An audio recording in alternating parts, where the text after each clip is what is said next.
You'd think working at a 24-hour Burger King on Route 9 would be boring. Most nights it is. I'm 17, still in high school, and I work the late shift to help my mom with bills. I don't mind it much. It's quiet after 11, the occasional drunk college kid or night shift nurse swinging by for a Whopper. But I'd be lying if I said I liked working alone. Rick, my manager, is supposed to stay up front with me during close. Instead, he holes up in the back office and watches YouTube until he passes out. He always says I'm too dramatic, but he's not the one out here listening to the freezer hum like it's trying to talk. This happened in October. Cold rain. All night, barely anyone came in. I'd already wiped down the tables and was counting the cash drawer when the door chime rang at 11:47. A man stepped in, soaked to the bone, black jacket clinging to his skin, hood dripping onto the tiles. He didn't shake off the rain or speak right away. Just stood there. I put on my customer voice. "Sorry, sir, we're closing in about 10 minutes. "I just want a Whopper," he said. His voice sounded off, like he had a mouthful of gravel or something stuck in his throat. I told myself he was just tired. Maybe high. I made the burger, fast, avoiding eye contact. His fingers were ice cold when he took the bag. "You here alone?" he asked, peering past me into the empty dining room. "No," I lied. "Manager's in back." He smiled. His teeth were tiny. Baby teeth. Way too many of them. Then he turned and left without another word. I locked the doors early that night. It was almost midnight. Rain kept coming down in sheets. The store felt colder than usual, even though the heat was on. I went through closing like normal, swept the lobby, refilled ketchup, checked the restrooms. Except the men's room door was cracked open. I'd already checked it earlier and closed it tight. I pushed it open slowly. No one inside. No sounds. But the mirror was fogged, like someone had just taken a shower. I don't know how that's possible. It's a public restroom, not a spa. I backed out and returned to the front. That's when I noticed the security camera feed over Register 3 was off. Static. The other cameras were fine, but that one, right where the man had stood, was just flickering gray. Then I saw it. A tray. Sitting near the window. On it, a half-eaten Whopper. But I hadn't served anyone else that night. No dine-ins at all. Just that man, and he'd taken his food to go. I stood frozen, staring at it. The wrapper was peeled back. Bite marks in the bun. Ketchup smeared on the tray like someone had eaten in a rush. The headset on the counter crackled to life. "Jordan." That's what it sounded like. My name. Whispered. Then came a wet, squelching sound, like someone chewing with their mouth open. Slow, heavy breathing. I ripped the headset off and dropped it like it burned. I was done. I needed Rick. I ran to the back, heart pounding, yelling his name. He was asleep in the chair, headphones still in. I shook him hard. "There's someone in here," I said. He groaned and rubbed his eyes. "It's just the wind." I didn't even bother arguing. Then we heard the thump. The sound came from the kitchen. Loud, wet, like a body slapping against tile. Rick sat up, finally alert. I grabbed a mop handle and inched toward the prep area. Rick followed, slower, still acting like I was overreacting. Then we saw it. The grill, completely cold 10 minutes ago, was on. Hot, hissing. Patties sizzled on the surface like someone had dropped them moments earlier. Rick cursed under his breath and reached for the dial. That's when the soda machine behind us exploded. Coke shot out from the nozzles like a geyser, drenching us both. Rick spun around. "What the hell is going on?" I didn't answer. I was staring at the far wall. The emergency exit light was blinking red, on, off, on. Then we saw the freezer doors. Every single one was wide open. Rick finally snapped into action. "Out, now!" We ran, slipping on soda, burgers still spitting on the grill behind us. We pushed through the emergency exit into the parking lot, rain still coming down in thick, cold sheets. Rick called the cops from the car. I sat beside him, shaking. They arrived in 5 minutes, searched the place top to bottom. No one was inside, but they found things. All the freezer doors standing open. No signs of forced entry. Every burger bun stacked in a perfect pyramid inside the walk-in, and a single muddy footprint on top of the deep fryer, 6 feet high, no ladders around.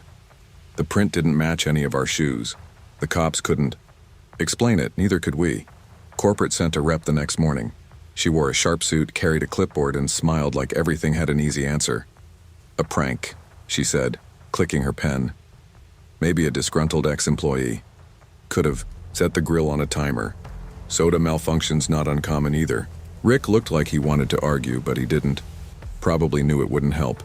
They fired him a week later. Not for the incident officially, for neglecting protocol. But I know the truth. They needed someone to blame. I quit the ER, same day. No notice. No goodbye. My last shift haunted me. Not just because of what I saw, but because no one wanted to believe it. Not the cops. Not my friends. Not even Rick, not really. I'd replay that night over and over. The tiny teeth. The whisper in the headset. The burger someone had eaten, but never ordered. For weeks, I couldn't sleep without the lights on. I unplugged every appliance in my room. My dreams were filled with wet chewing sounds and the scent of scorched patties. I haven't eaten fast food since. Not just Burger King. Anything. Even drive-thrus make my skin crawl now. Some nights I convinced myself it was just stress. Maybe I imagined parts of it, but then I remember the bun pyramid, and that footprint 6 feet up, and I know I didn't imagine any of it. I drive past that Burger King sometimes. Not on purpose, just part of the route to my night classes. The building still stands, still 24 hours, still buzzing with that sickly white light that never quite reaches the corners. A couple weeks ago, I drove by around midnight, rain tapping the windshield. I glanced over without thinking. The open 24 hours sign was flickering, the same way it did that night. Then I saw something move behind the counter. A shape, tall, hunched, leaning too far forward. Just for a second. I blinked and it was gone. The lights stayed on. No one else seemed to notice. Sometimes I wonder if it's still coming back. Not for me, just for the next kid working alone, trying to make rent, thinking it's just another boring night shift. I've never told my full story. Not to my mom, not to the cops, but I'm telling it now, just in case someone else sees the same man in the rain. Just in case someone else hears their name whispered through the headset. If you do, don't ask questions. Don't check the freezer. And whatever you do, don't turn your back on the grill.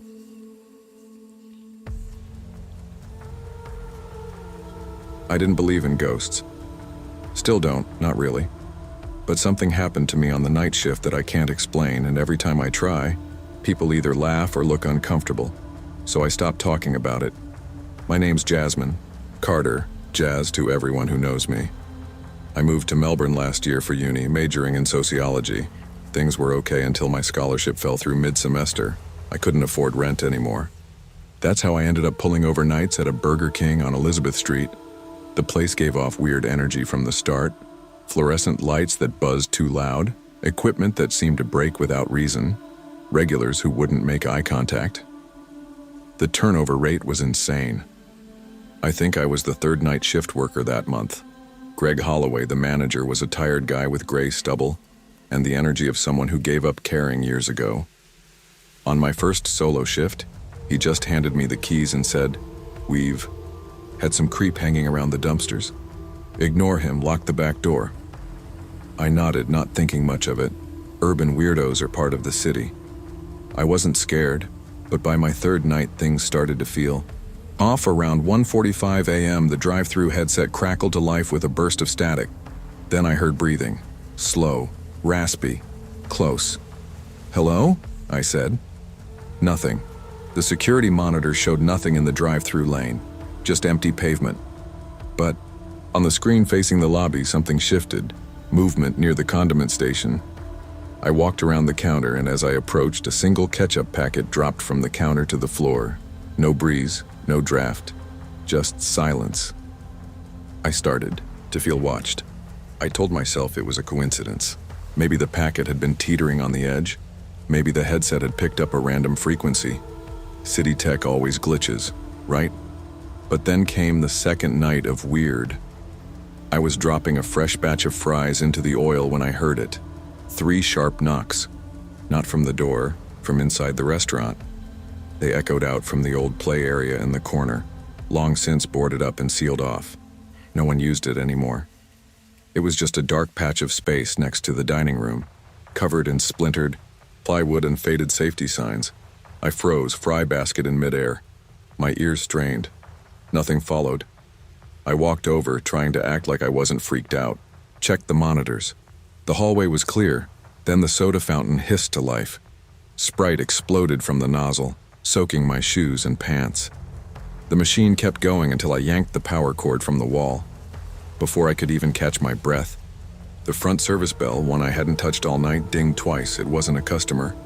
The doors hadn't opened, nobody came in. I stood in the center of the restaurant, holding the unplugged power cord, heart hammering. Something was wrong. That wasn't paranoia. That wasn't anxiety. That was real. I called Greg. He didn't answer. Texted him. Think someone's messing with me here. No reply. I spent the rest of the shift huddled behind the counter, keeping the lights low, one hand wrapped around the mop handle like it might actually protect me. Whatever this was, it wasn't just some guy near the dumpsters, and it wasn't going away. I told myself I'd quit. I even typed out a resignation email. But rent was due in 6 days and my savings were down to $50. So I went back the next night. I brought headphones to stay sane and sage spray from the crystal shop around the corner. It felt dumb, but I was desperate. The first hour passed quietly. I deep cleaned the grill, rearranged the napkins. But then around 2:05 a.m. I heard the unmistakable click of the freezer door unlatching. It was subtle, soft, almost polite, but I knew that sound. I turned. The heavy freezer door was slightly open. Steam curled out like fingers. I hadn't gone in there since my shift started. I didn't go near it, just stared. That's when I grabbed my keys and bolted toward the front. I needed air, needed light, needed out. I yanked open the main door only to slam right into Greg. Jesus, Jazz, he said, stepping back. You look like you saw a ghost. Someone's in there, I gasped. Or something. He frowned. Calm down, let's look. He unlocked the back room, checked the registers. Freezers. Everything was in place. But then we checked the employee bathroom. The mirror was fogged, like someone had been in there breathing hard, and written across it in the condensation, in uneven letters, was one word: stay. Greg stared at it, blinking. Then he wiped it clean with his sleeve. You didn't see that, he muttered. You want your last paycheck, right? I nodded, but I was done. No paycheck was worth whatever this was. I quit the next morning. Didn't finish my shift. Didn't pick up my last paycheck. Greg called once, left a voicemail. Jazz, let's talk about this. Don't make it a thing. I deleted it. For days, I couldn't sleep. Every creak in my apartment felt too loud. I kept expecting to hear that headset static or see Sprite spraying from my kitchen sink. I unplugged everything, checked my doors 3 times a night. Friends said I just cracked under pressure, that it was probably electrical issues. They smiled like they were trying to humor me. I smiled back like I agreed, but I knew what I saw. I knew what I felt. And that bathroom mirror, I'll never forget the way the word stay looked, like it was waiting for me to argue. I started avoiding Elizabeth Street altogether, even took the long route to class just so I wouldn't pass that Burger King. But one night, maybe a month later, I couldn't help it. The tram dropped me 2 blocks away, and I had to walk past. The store was open, lights buzzing, but empty. Not a single customer inside. As I crossed the street, the drive-through menu screen flickered on. Not in full, just the lower half, blinking on and off like a bad connection. Then it pulsed once, slow, like a heartbeat, and went dark again. Nobody else noticed, just me. It's been months, but I still get chills walking past fast food places after dark. Doesn't matter if it's a McDonald's or a random kebab shop. That late-night silence, those flickering lights, I can't handle them anymore. I switched jobs, found a day shift stocking shelves at a bookstore. It's quiet, peaceful, normal. I don't even mind the customers, but I still think about that night. About all of them. The breathing in the headset, the soda fountain, the bathroom mirror, and the figure. I never saw him clearly. Not really. Just movement at the edge of the cameras. Just presence. Always one frame away. Sometimes I wonder what would have happened if I'd stayed, like the mirror said. If I'd walked into that freezer. If I'd waited. I tell myself I was lucky, that I got out just in time. But some nights when I can't sleep and the street outside is too quiet, I swear I hear soft knocks, 3, spaced apart. Sometimes I look toward the mirror in my bathroom just to be sure. It's always clear until it's not. You don't forget the kind of heat that sticks to your bones. That Bakersfield kind. It was one of those July nights where the air feels more like steam, and our Burger King's AC had been busted for days. The fans behind the counter only moved, the grease smell around. I was 22, working doubles every week, trying to cover my wife's prenatal visits. Malia was 7 months along, and I'd take on anything to keep us afloat. Assistant manager wasn't glamorous, but it paid more than the gas station job I had before. It was 2:18 a.m. when I heard the ding of the front door. Nobody ever came in that late unless they were drunk, homeless, or weird. And this guy, he was the third kind, same as every night that week. Orange hoodie, pulled tight over his face. Always at 2:15 like clockwork. Cheeseburger. No onions, he said, gravel in his voice like he'd swallowed sandpaper. No, please, no eye contact. Just stood there, hands dirt-streaked and cracked like he dug ditches for a living. I rang him up without saying much, hoping he'd eat and leave. But as he waited, he stared, right past me, to the laminated employee schedule on the wall. His eyes tracked it like he was memorizing shifts. I felt it in my gut. Something wasn't right. Malia showed up a minute later with my dinner. She always came when she couldn't sleep, just to sit with me for a few minutes. As soon as she walked in, he turned toward her. "Pretty wife," he said softly.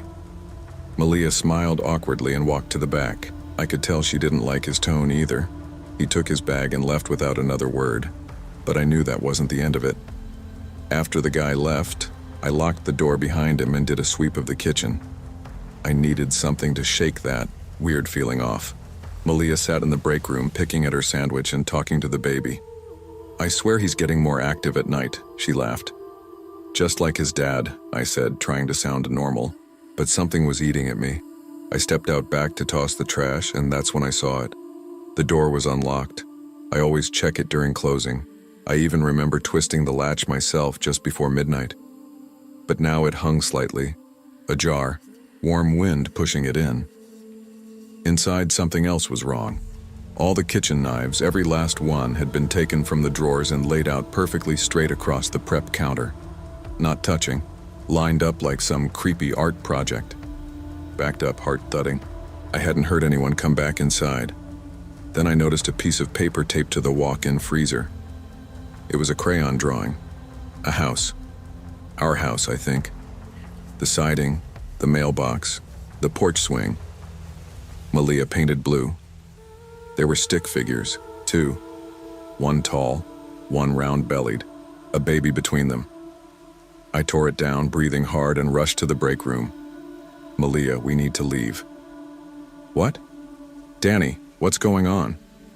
Just then, the drive-through monitor flickered to life. Motion detection picked up someone walking through the empty parking lot, not toward the speaker, toward Malia's car. I dropped the picture. The guy was crouched by her door. I grabbed the closest thing I could, a fire extinguisher, and bolted outside. Heart pounding through my chest like it wanted out. Malia ran behind me, trying to understand what was happening. The lot was empty except for her old Toyota. And him. He was crouched low, almost spider-like, tracing the edge of her driver's side door with one finger. He didn't even flinch when I yelled, "Police are coming!" I shouted, "Get away from her car!" He turned slowly. His hood fell back just a bit, and I saw more of his face than I wanted to. His skin was pale like wet paper, stretched too tight, and his eyes, they weren't bloodshot, they were gray like static on a dead TV channel. "I like your uniform, Danny." He knew my name. I didn't wait for what came next. I grabbed Malia's hand, and we ran to my car.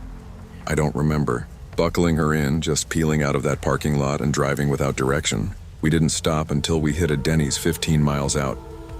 We called the cops from there. They went back to the restaurant, said the place was empty. No sign of anyone fitting my description. But they found things.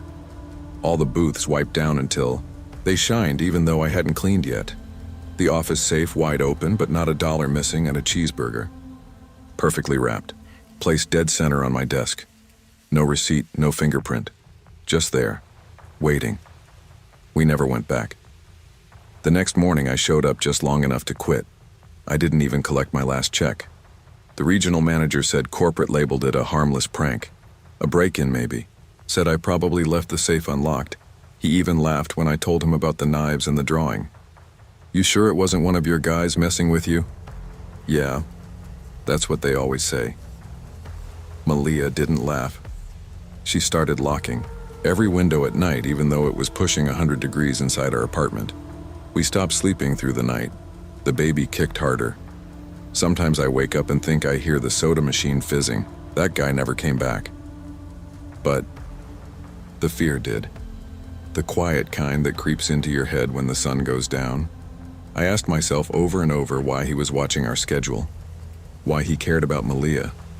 Or maybe it wasn't about her. Maybe he just needed someone to see him. Someone to serve him a cheeseburger the way he liked it. No onions. I told myself it was just one of those things that happens and never makes sense. But that didn't stop the dreams, or the nights where I still checked the doors 4 times before going to bed. It's been almost a year now. Malia gave birth to our daughter in September. Healthy, loud, beautiful. But there's something strange about her nighttime cries. She only ever starts screaming when we drive past that Burger King. Malia noticed it first. One night, we took the long way back from the grocery store, and as we passed the old lot on Highway 27, our baby wailed like she was in pain. Nothing calmed her until we turned off the road. The restaurant's still open, still 24 hours according to the flickering red letters on the sign. But the place looks like it's been abandoned. Empty parking lot, dirty windows. A week ago, Malia swore she saw someone inside, an orange hoodie, sitting at the same booth he always chose. She doesn't bring it up anymore. Neither do I, but sometimes I catch her staring at the baby monitor like she's waiting for something to appear. And me? I still dream about that desk, the one in the back office, with the old Burger King paper bag placed neatly in the center. Never opened it, I didn't have to. Some part of me already knew what was inside. You don't think much about fast food jobs until you're the one closing at 3 a.m. with nobody, but a flickering neon sign and a half-dead soda machine to keep you company. My name's Lena Carter. I was 16 when I started at the Burger King, just off I-80 in Gary, Indiana. The night shift wasn't exactly a dream gig, but after my dad's truck flipped on black ice 2 counties over, someone had to help pay the bills. Mom took extra hours at the warehouse. I picked up late shifts to keep the lights on. Simple math. Our Burger King was barely hanging on. Cracked tile drive-through speaker that spat static and a heater that had given up sometime during the Bush administration. It was always cold even when it wasn't. My brother Jamal, 13, waited for me in the dining room most nights.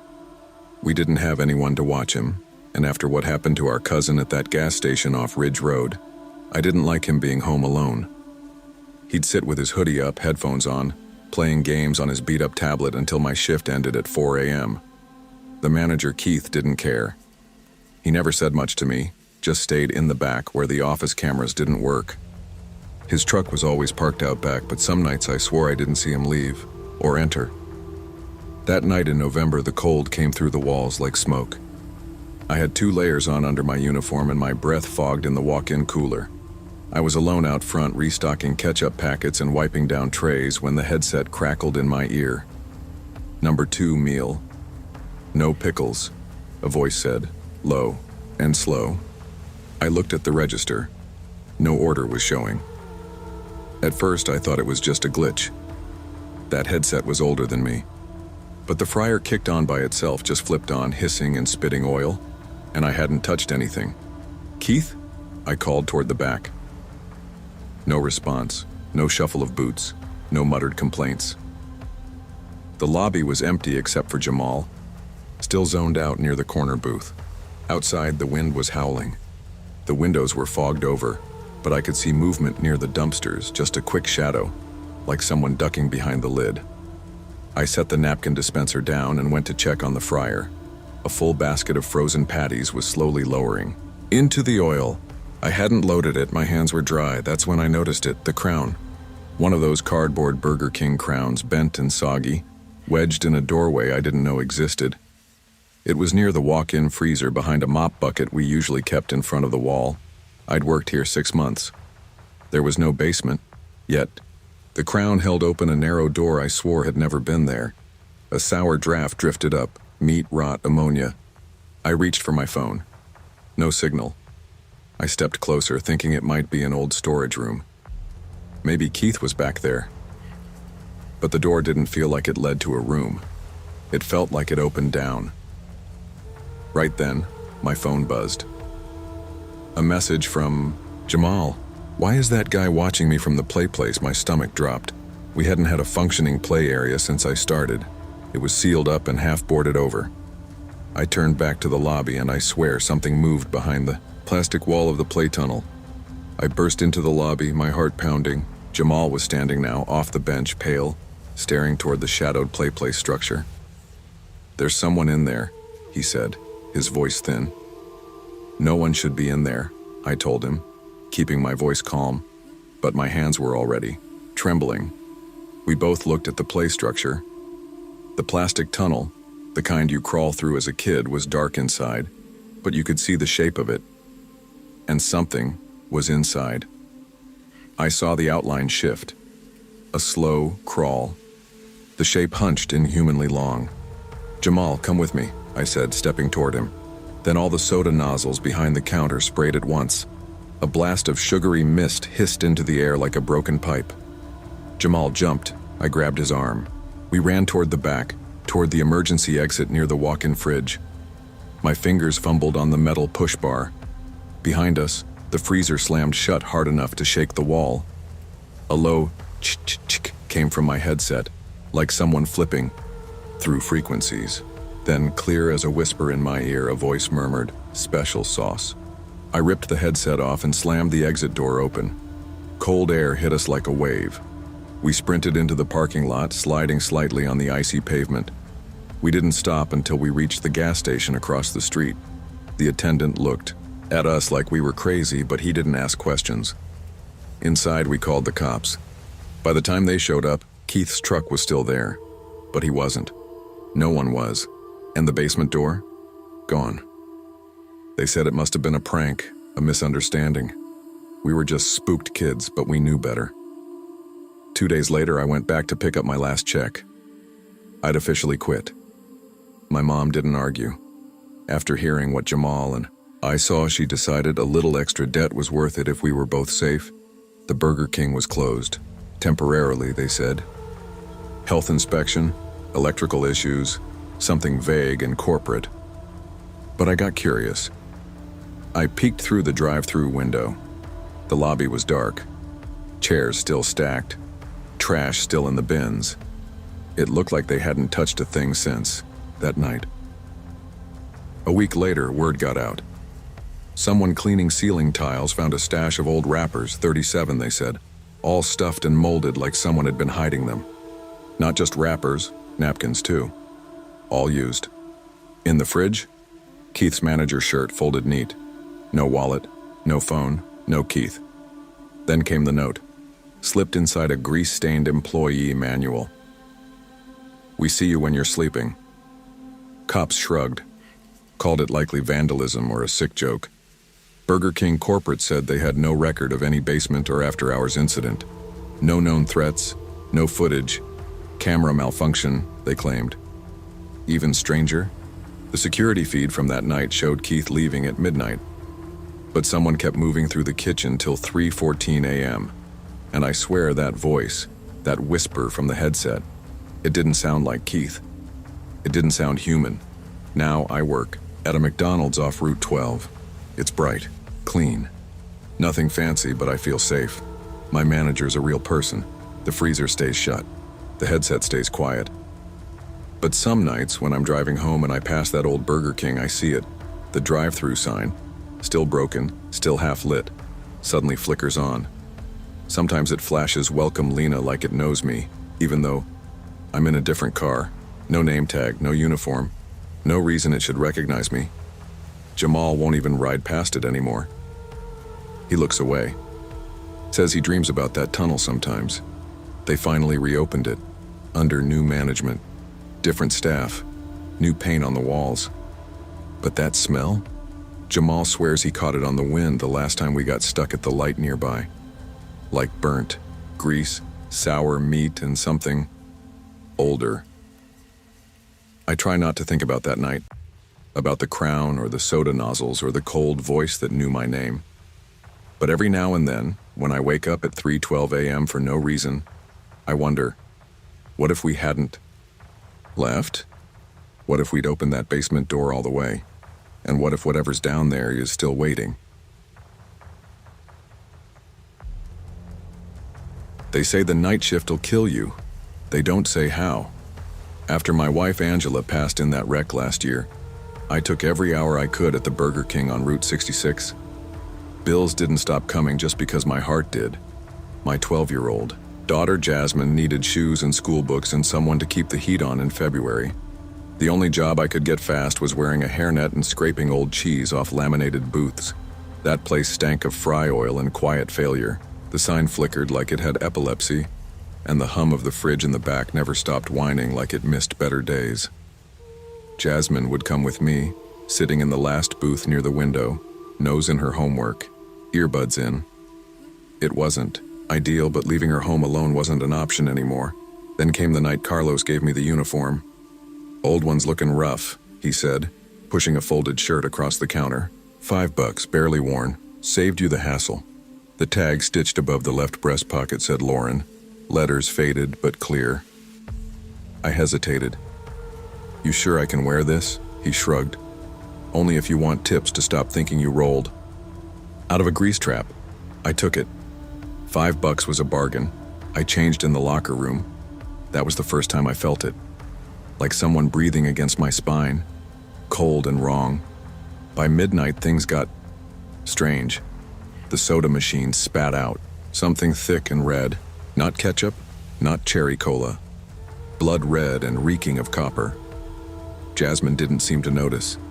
She just kept humming along to nothing. That night, I didn't sleep. I watched her on the monitor at 3 a.m., spinning, dancing, smiling wide in an empty dining room.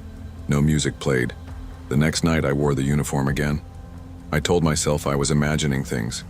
Lack of sleep, stress, maybe just the grief catching up. That lie held until Jasmine sleepwalked into the freezer. I found her barefoot, fingertips blue, tracing Mommy's hair on the frost-covered glass. She didn't respond when I called her. Her eyes were open but blank, pupils blown like she was somewhere else. I carried her out, her little body shivering. Carlos wasn't around, or maybe he was pretending not to be. Back in the locker room, I opened the old metal locker next to mine.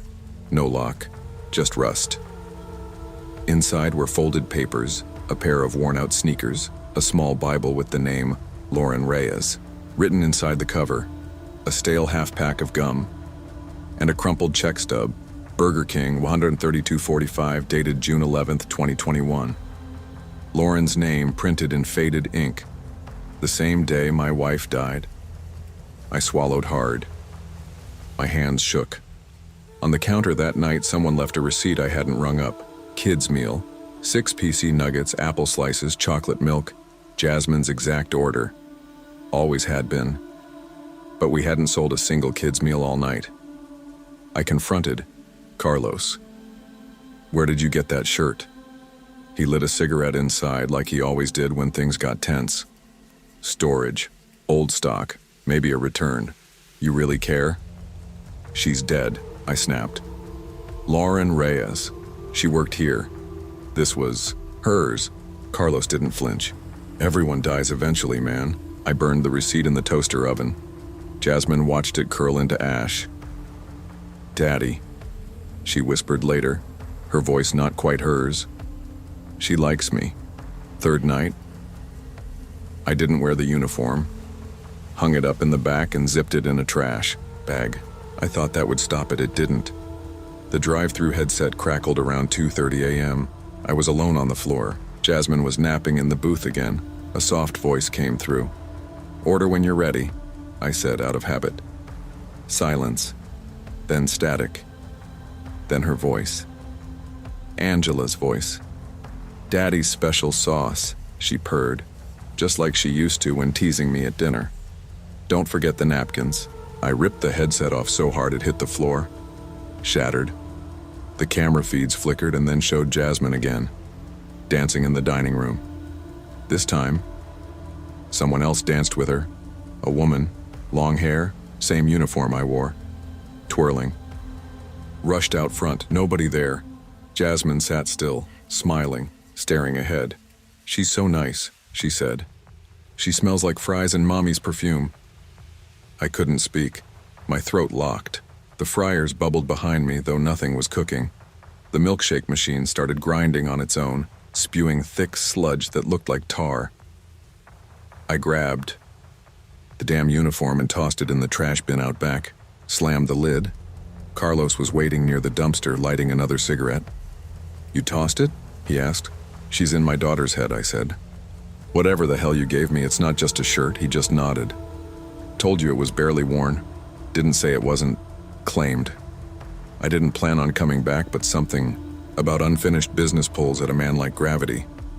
Jasmine begged to come. She said she wanted to say goodbye. That scared me more than anything. Inside, the fryer hissed like it knew I'd returned. I walked straight to the back, yanked the uniform out of the trash bag. The air dropped 10 degrees. Every light flickered. I held it over the fryer and said a silent prayer. Not because I'm religious, but because I had nothing else left.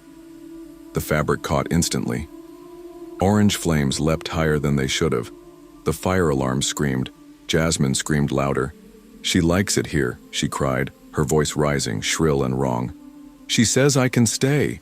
Milkshake sludge poured onto the floor, the register, spit receipts. Every screen went black, except one. The freezer cammed dozens of tiny handprints pressed against the inside of the glass. I grabbed Jasmine and ran. Carlos didn't follow. As we crossed the parking lot, I looked back.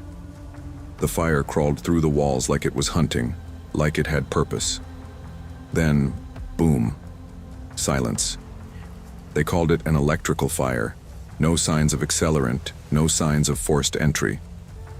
The fire marshal said the weirdest thing he found was how the freezer glass didn't melt in the uniform.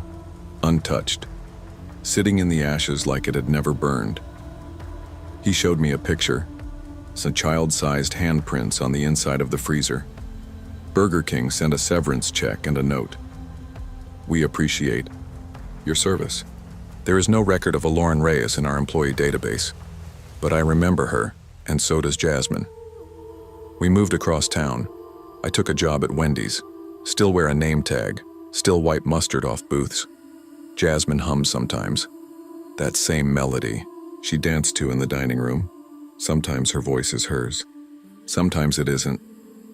Last week she saw a girl at school wearing a Burger King uniform. Same name tag, Lauren. She waved at Jasmine. Jasmine waved back. Grief can haunt us, but denial makes it dangerous. What we try to bury often claws its way back, especially when it's sold for $5 behind a greasy counter. Sometimes the past wants to be remembered, and sometimes it wants more than that. They don't warn you that grief lingers in the smallest things, not just birthdays or anniversaries. It hides in moldy lunchboxes, phone bills, or in my case, shoes. My name's Derek Mitchell. I've been working the graveyard shift at the Burger King off Highway 19 in Tampa, the one with the flickering lights and rain stains on the ceiling. I took the job the month after Sarah died. Cancer. Took her in 7 months flat. Left me with a mortgage, a 10-year-old daughter named Lily, and more silence than I knew what to do with. The money wasn't good, but it kept food in the fridge, barely. I started working doubles, sometimes triples. My feet paid the price. Holes. In both soles, toes soaked every shift. One night during a storm, Rico, our assistant manager, tossed me a pair of black work shoes from the back room. $5, he said, barely used. I should have said no. The insides were stained, reddish-brown, near the toes like someone bled straight into them. But $5 was $5. I slipped them on, and they fit too well. Tight, but like they knew my feet. That night, the milkshake machine kicked on by itself. Loud, grinding like it was choking. It spit out thick black liquid that slithered down the tiles. Rico just laughed.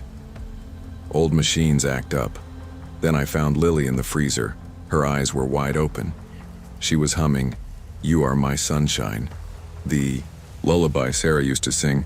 She didn't remember walking there. I told myself it was just a sleepwalking episode. The rain, the stress, the overwork. Told myself anything but the truth. But the next night I saw her. A woman in a Burger King uniform, standing in the rain outside the drive-thru camera. It was Sarah. I watched the screen for 5 full minutes. Sarah, my Sarah, stood just outside the drive-thru lane, soaked from head to toe, staring directly at the camera. Her Burger King visor drooped with water. Her lips moved, but there was no sound. When I ran outside, she was gone. Just puddles. Back. Inside, Lily was coloring in the corner booth like nothing happened. She looked up at me and said, "Mommy's working again." I didn't sleep that day. I waited for Rico to leave his smoke break and snuck into the employee locker room. I don't know what I was looking for, but I found it anyway. An old locker at the far end, rusted hinges. Inside, a name tag. Sarah Mitchell. Taped next to it was an old 2018 schedule. She was working the exact same shift I had now. Graveyards, weekends, closing Tuesdays. My stomach twisted like I'd swallowed glass.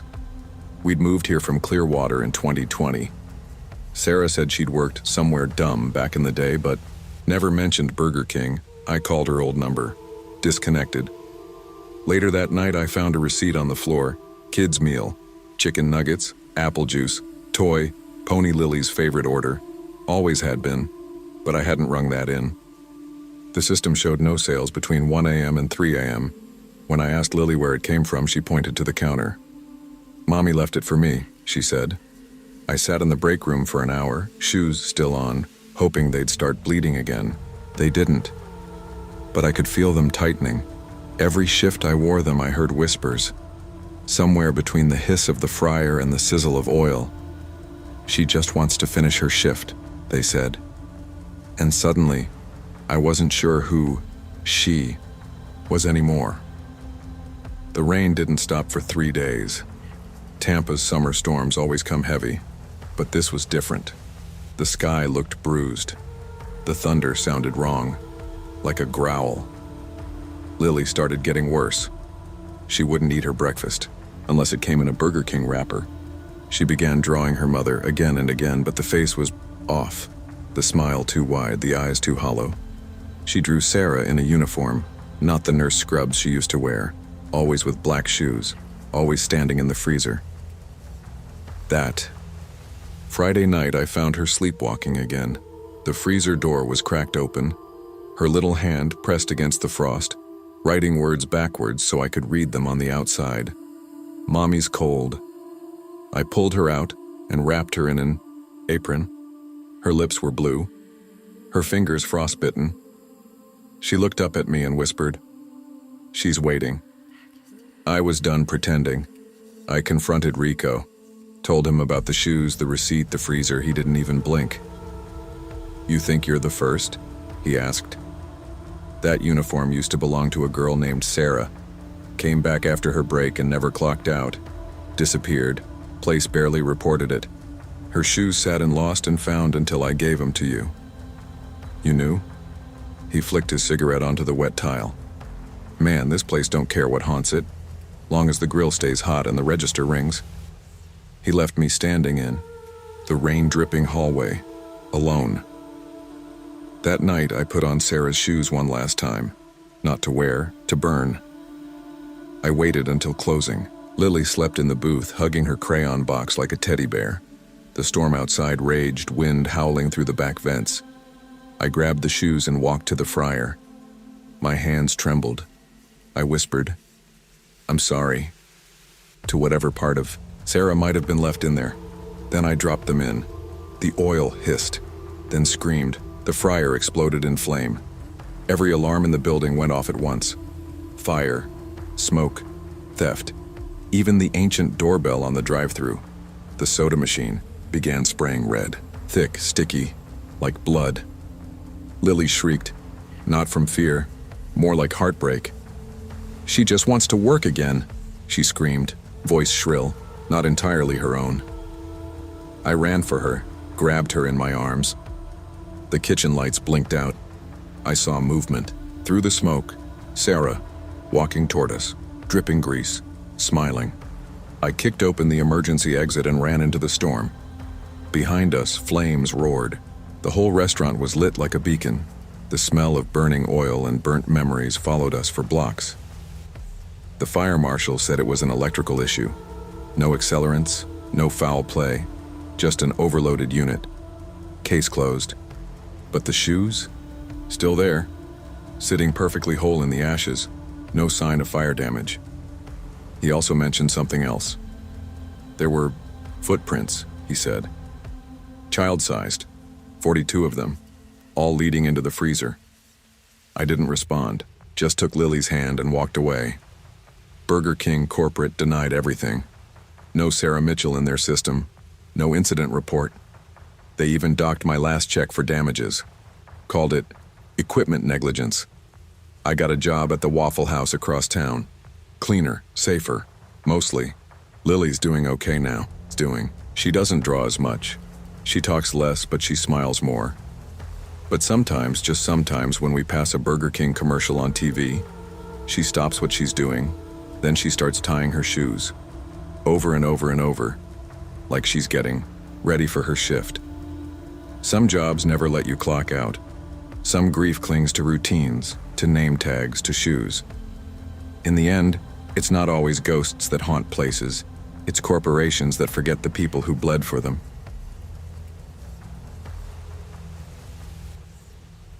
People say it's character building to sweat through your polyester uniform while juggling 10 lunch orders and explaining to a customer why their fries aren't hot. I say it's the third ring of hell with ketchup packets. My name's Ethan Cole. I graduated from NYU with honors and a pile of debt. Now I manage shift schedules and mop up milkshake puke on Madison Avenue. It wasn't supposed to be this way. The Croissant Witch expansion plan was my Hail Mary. I ran the numbers, tracked purchase trends, and launched a pre-9 a.m. marketing campaign that boosted regional breakfast sales by 14% in 6 weeks. The district office loved it. I was promised a bonus, a trophy, recognition. Instead, Nancy took the stage, held my binder like it was hers, and grinned while they handed her the $5,000 check. "That's the food service industry, sweetie," she said later in her air-conditioned office, sipping iced coffee next to a framed photo of her 2020 Mercedes. So yeah, I was a little angry. That night, I deep-cleaned the grease trap alone. It smells like death and melted plastic, and the fumes get into your sinuses and stay there. Something clicked. Some part of me unstuck. Because when I got home, I started Googling fast food sabotage, grease trap revenge, and legal ways to make your boss sick. Eventually, I found a forum, restaurantrevenge.org. Username, grillghost8. Thread title, "Tried this and it worked. You'll never look at mayonnaise the same way." I clicked. I read. I sent a message to a private seller. He replied in minutes. $200. Undetectable. 1 drop. Ships overnight. I didn't even blink before I Venmo'd the payment. I started small, controlled, smart. I work the morning shift Mondays. That means I get first access to the staff fridge. And I knew Tyler, loudmouth from NYU who called me egghead behind my back, always took the leftover chicken patties for his lunch. So I left one for him. Just one. It looked normal. Smelled normal. I had my gloves on. I used exactly 2 drops. By Wednesday, Tyler was out. Violent stomach issues, the message read. 3 full days off. Doctor's note and everything. I kept my face straight when Nancy swung by for her usual unscheduled walkthrough. Said we needed to deep clean, again, and to watch the attitude. She was going to make a surprise visit during Thursday's lunch rush. I knew the routine. Sweep in at 11:58 a.m., eat a freshly made Whopper, then post some passive-aggressive memo on the break room wall. I also knew she hated mayo, asked for it off every time. So when I got the final package, dropper bottle labeled vinegar additive, I adjusted the prep station rules. All special orders go through me. At 11:57, her car pulled in. Silver BMW, perfectly waxed like always. I watched her fix her lipstick in the visor mirror from the front counter. Then I triggered the fire alarm, and, funny thing, I'd rigged the soda machine valves that morning. All 5 of them exploded, with cherry syrup at the same time. Pandemonium. And right in the middle of it all, Nancy bit into her mayo-free Whopper. Except this one had special sauce. There's a moment, maybe 3 seconds long, when someone realizes something's wrong with their food. Their eyes glaze. Chewing slows. Panic sets in. Nancy had that moment mid-bite. Her smile dropped before her mouth did. She stood up, clutching her stomach, tried to shout. Then she staggered backward into the soda counter and crumpled like a dropped bag of fries. The health inspector pulled up 2 minutes later. He wasn't supposed to be there till 4, but I'd sent in an anonymous tip about mold in the ice machine and rodents under the fryers. I even attached photos, old ones, from 6 months ago, but convincing. Between the chaos, the collapsed district manager, and the syrup flood, it didn't take long for them to shut us down. Severe contamination, he wrote. Nancy was carted out pale as pickles, muttering about burning mayonnaise, while paramedics checked her vitals. The cameras had gone out earlier that day. Power surge, no footage of the sandwich assembly. And since I'd technically saved 3 employees by pulling the alarm, hero status, corporate's response, unfortunate, incident, internal review pending. I was told Nancy had opted for early retirement. I was told I'd be promoted to acting manager, effective immediately. Tyler never came back to work, and nobody asked about the mayo bottle I tossed in the grease trap after closing. Now I sit where Nancy used to sit, her Mercedes photos in the dumpster. I replaced it with a post-it that says, "They always forget the quiet ones." My degree still hangs on the wall, smudged from the soda blast but visible. The night crew still jokes about corporate life, but they don't laugh when I talk anymore.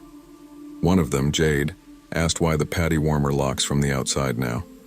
I smiled, told her it's a safety feature. They don't know I keep the dropper bottle in a sealed bag under the floor mat. Don't know I cleaned the vent hood with bleach and vinegar the night after Nancy's fall to cover the smell. Sometimes I catch the new hires looking over their shoulders when I do line checks. Good. You can't build order without fear. This place doesn't need managers. It needs handlers. The AC still doesn't work, but no one dares complain. Not since Nancy. Every day at 3:12 p.m. I take a break. Sit in the corner booth with a soda and a Whopper. One of the kids makes it for me.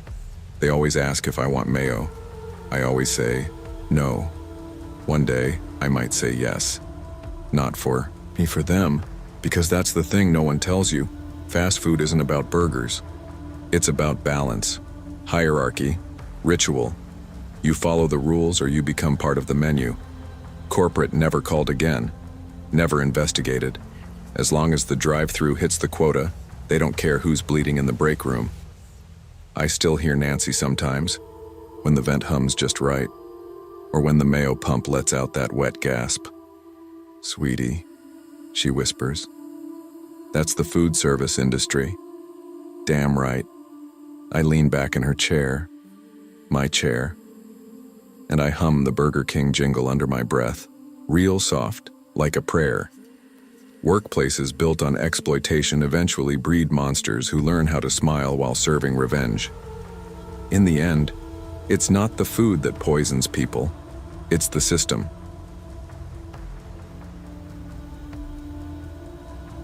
I never liked the dark. Even as a kid, I'd sleep with a nightlight. Still do, actually. But it wasn't the dark itself that scared me. It was what might be in it. That empty space between you and the unknown.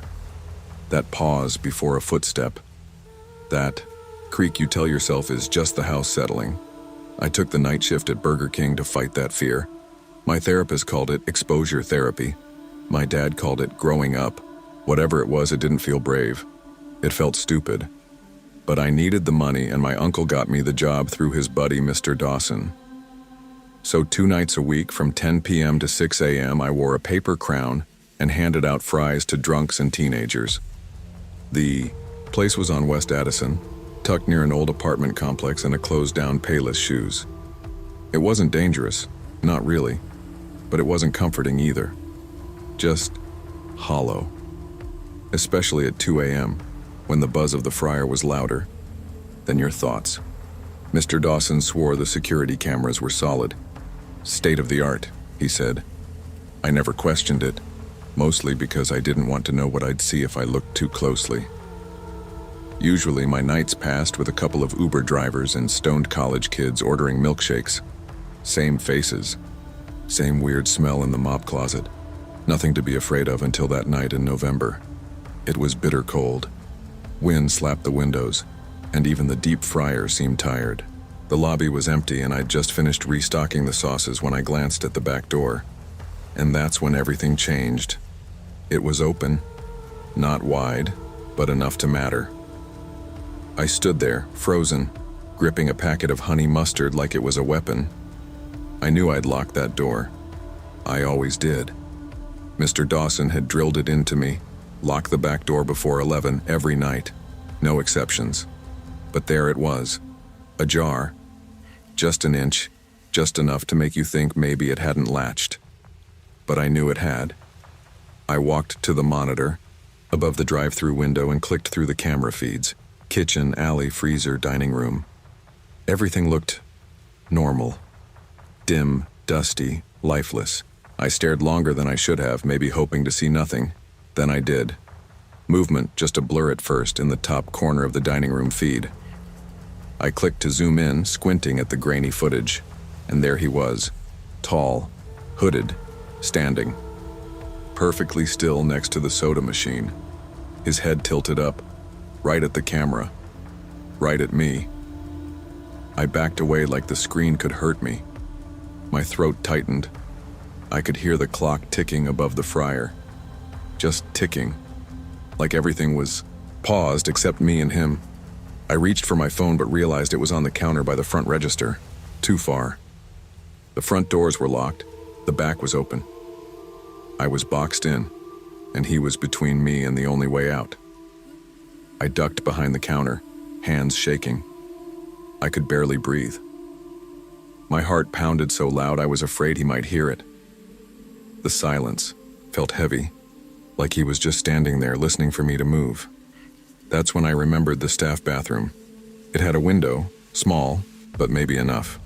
I crawled. Not ran, not walked. Crawled. Like a kid hiding under the covers from monsters. Except this one was real. And inside with me.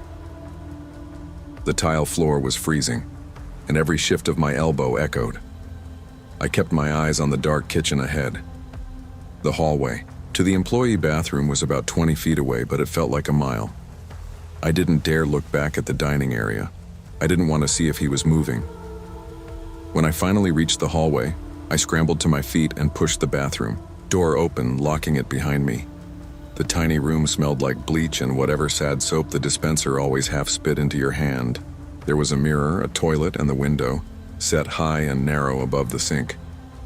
I climbed onto the toilet, shoved the window up, and it squealed like it hadn't been opened in years.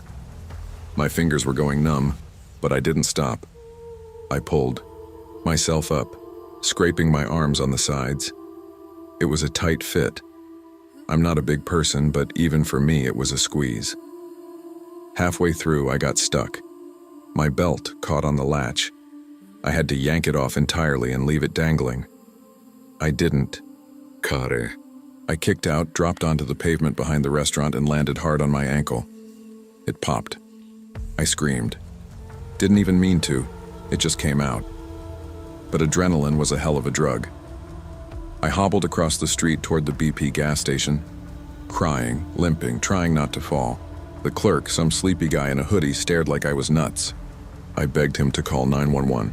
He did, I think. I didn't stop crying until the cops came. The police arrived fast. Too fast, honestly. It made me wonder how often they were called to this area.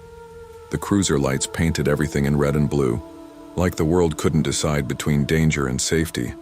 I limped beside one of the officers as he led me back toward the Burger King. Every step made my ankle scream, but I didn't care. I just wanted him to see what I saw. I wanted proof I hadn't imagined it. They checked the back door first, still ajar. No signs of forced entry, but footprints, muddy ones, tracked across the tile and into the dining area. They found a soda cup knocked over, some ketchup packets on the floor. The soda machine light flickered, but that was it. The cameras? Offline, they said. The feed cut out around 2:31 a.m., right after I saw him. Dawson showed up, groggy and annoyed, muttering about kids these days and probably thinking I made the whole thing up. I mean, it was probably just some guy looking to sleep in the warmth, he said. It's cold out there. I didn't answer. I just looked at the camera, the one he had stared into, the one that cut out right after. They didn't find him. They searched the freezer, the bathroom, even the mop closet. Nothing. Like he was never there, but he was. I saw him, and I know he saw me. I quit the next morning, told Dawson I'd figure something else out. He didn't argue.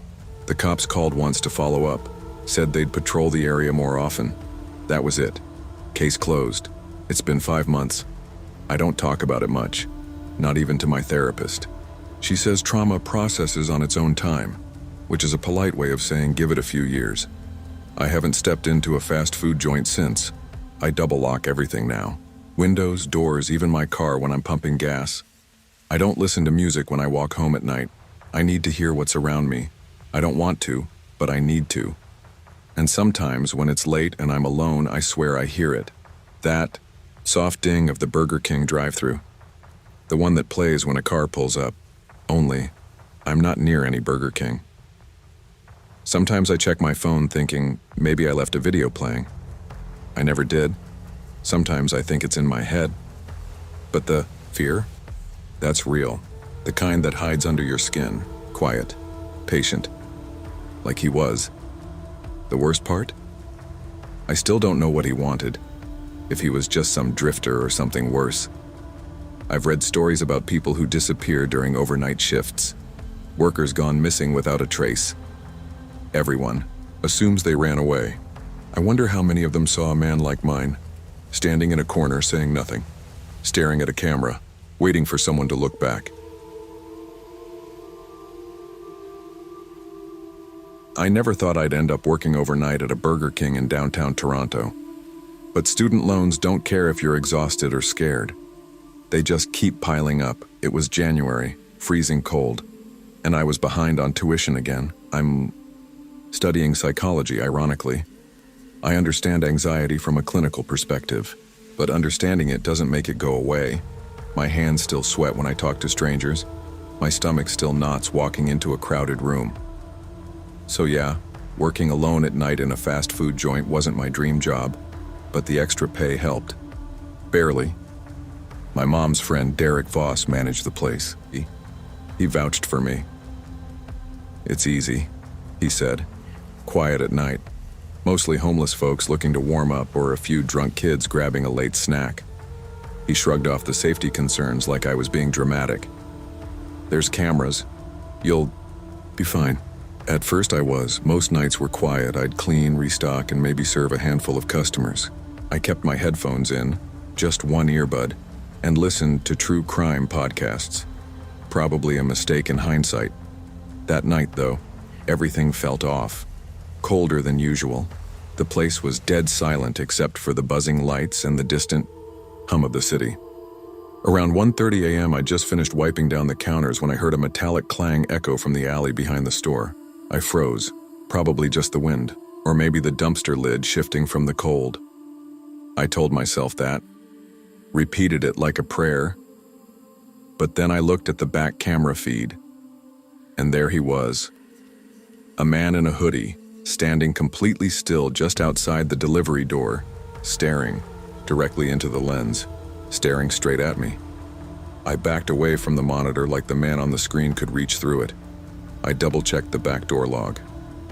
I had locked it. I always did. Derek made a point of yelling about that during training. Delivery door stays locked after midnight. Period.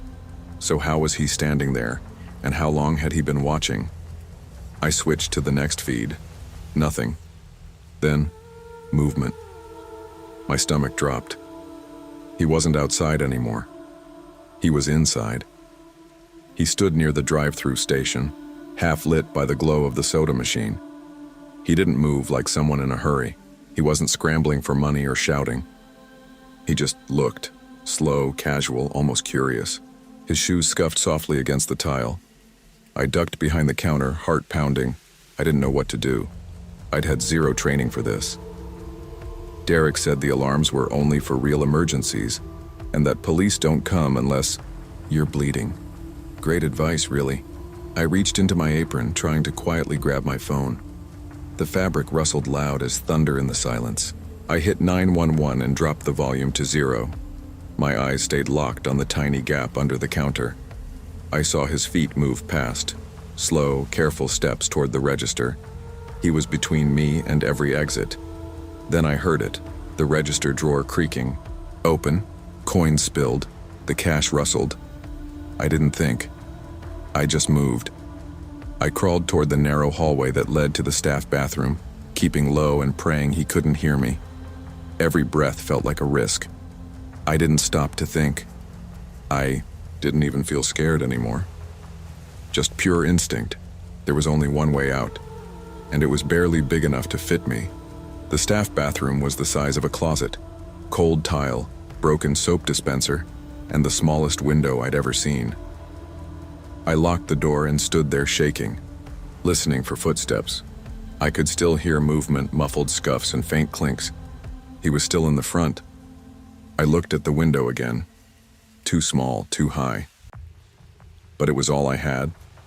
I dragged a mop bucket over and climbed up, trying to stay quiet. My hands trembled as I pushed the window open. It squealed, loud and slow, like an old hinge in a horror movie. I cringed, paused, listened. No footsteps yet. I hoisted myself up, scraping my elbows against the frame. My chest barely cleared it. The cold outside hit me like a slap. My coat was inside. Didn't matter. I wiggled, kicked, and finally slipped through. I fell hard onto the frozen pavement behind the building. Pain shot through my ankle as it twisted, under me. I screamed into the cold air and immediately covered my mouth, hoping he hadn't heard. I didn't wait. I limped toward the sidewalk, slipping once on black ice, barely catching myself. A 24-hour convenience store blinked across the street like a beacon.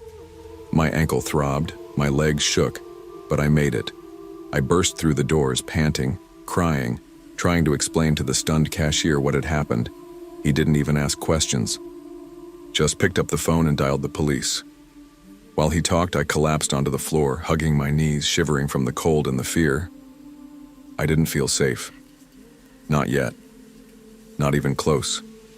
I wouldn't feel safe for a long time. The cops arrived, in minutes. 3 officers swept the restaurant while another tried to ask me questions. I couldn't say much. My throat felt closed. My thoughts were jumbled. Eventually, one of them radioed in. No suspect on site. Registers open, no injuries reported, no suspect. They said the back door was still locked. No forced entry, no prints, just a broken drive-through window and an open register drawer. Some bills were gone, not a lot, but enough to prove I wasn't imagining it. Derek showed up about an hour later. He was pissed at me. "You should have called me first," he snapped like I'd interrupted his beauty sleep. "You panicked and made it worse." I tried to explain, but he didn't listen. Said the cameras were too grainy. Said I probably left. The drive-through window unlatched. He filed a half-hearted report and offered to write it off as vandalism. I quit that same day. No job was worth this. Not the cold, not the fear, not the sleepless nights. And definitely not working for someone like Derek. The police followed up once asking if I remembered anything else. I didn't. Just his eyes, sunken, dark, hollow. Like he hadn't slept in years. Like he saw through me. They never caught him, and they never would. Now it's June and I still can't sleep with the lights off. I moved apartments, started working at a bookstore during the day. Safer, quieter. But even now, when the store is empty and I'm alone behind the counter, I find myself checking the back room twice, sometimes 3 times, just to make sure. That man didn't say a word, didn't touch me, didn't even run. But something about the way he moved, the way he watched, it stuck with me. Still does. I have nightmares sometimes. I wake up thinking I hear that same metallic clang from the alley or the ding of the drive-through bell. Once, while walking past a Burger King downtown, I swore I saw someone standing by the window. Same hoodie, same posture. When I blinked, he was gone. Maybe it's PTSD. Maybe my brain is just playing tricks. But that feeling, the one where you know you're being watched, even when no one's around, it never fully leaves. I don't talk about it much. My mom says I overreacted. Derek still manages that location, far as I know. Probably telling new hires not to make a big deal out of things. But I remember every detail. And I know one thing for sure. He wasn't just there for the money. He was looking for something, and I pray every night that it wasn't me.